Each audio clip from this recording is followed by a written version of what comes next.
I am back. I am back. I am back. I am back. I am back. So, Carlee, man, I'm very disappointed in Carlee, man. I really believe that the situation that transpired with her and her story.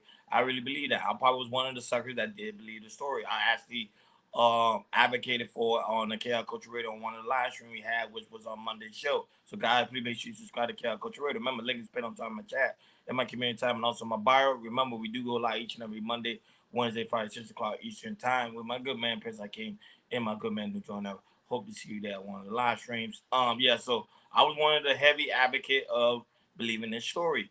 You know, Hakeem was 50-50, Jordan was 50-50, and I'm like, no, I believe her story because at some time, you know, especially with me doing a lot of research when it comes to the aspect of black women, how they are being abducted, have they pretty much a lot of them are being missing, and there's no one advocating for it. But for someone like her, who pretty much said she was missing and she was found, it was like that was like good news because you know how many black women right now are missing and never returning back home, and for her to play like pretty much they say she did a hoax, it's really not a good look.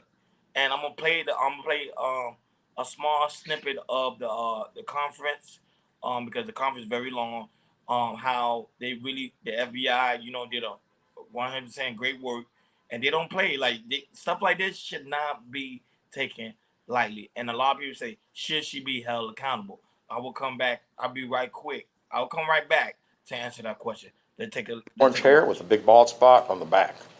She said she was able to escape the 18-wheeler and fled on foot, only to be captured again and then was put in a car.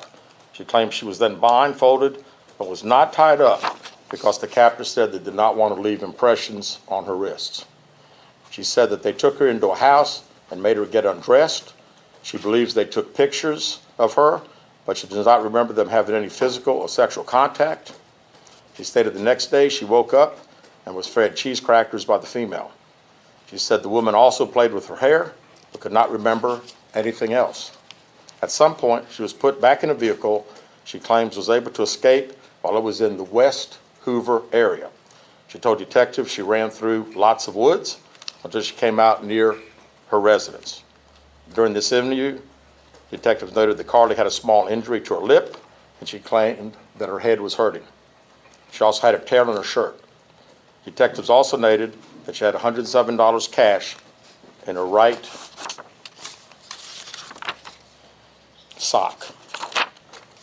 Out of respect for Carlee and her family, detectives did not press for additional information in this interview and made plans to speak with her in detail after giving her time to rest.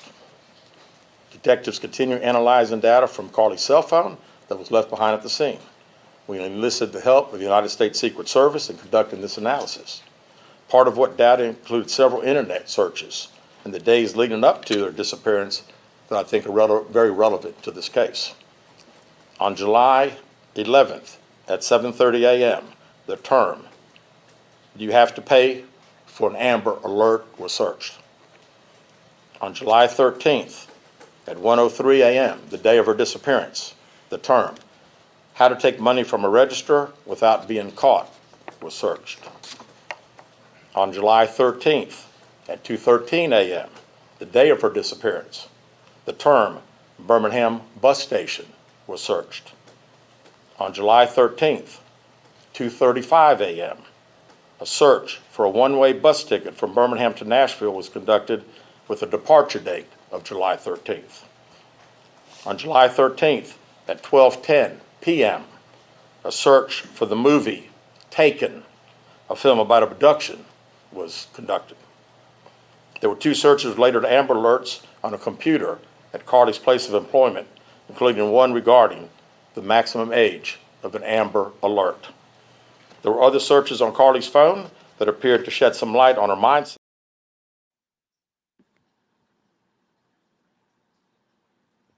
Yeah. So that was pretty much it. You can watch the whole video in its entirety. All you gotta do is just Google it, and you can watch the whole press conference. I just wanted to highlight just those moments of when the officer uh pretty much letting people know like what really transpired that night when Carly went missing.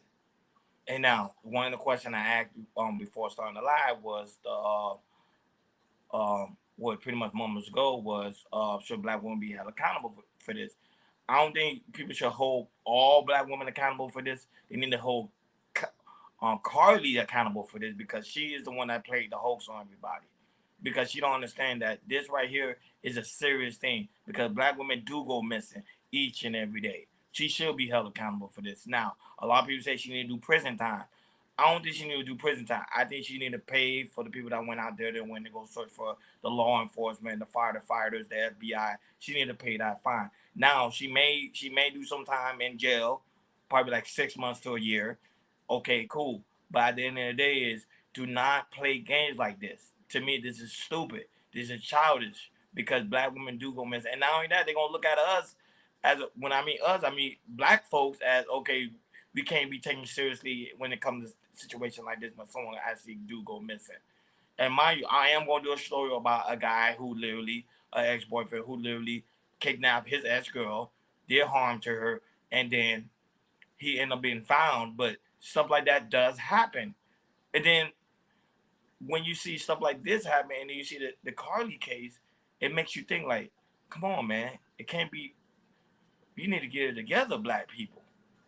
Carlee, you dropped the ball on this one. You hold everybody, even myself, an apology because everybody thought it was a real story.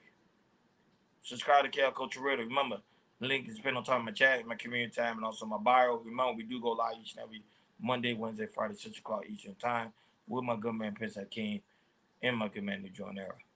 Hope to see you there on one of the live stream. Talk to you guys later. Peace.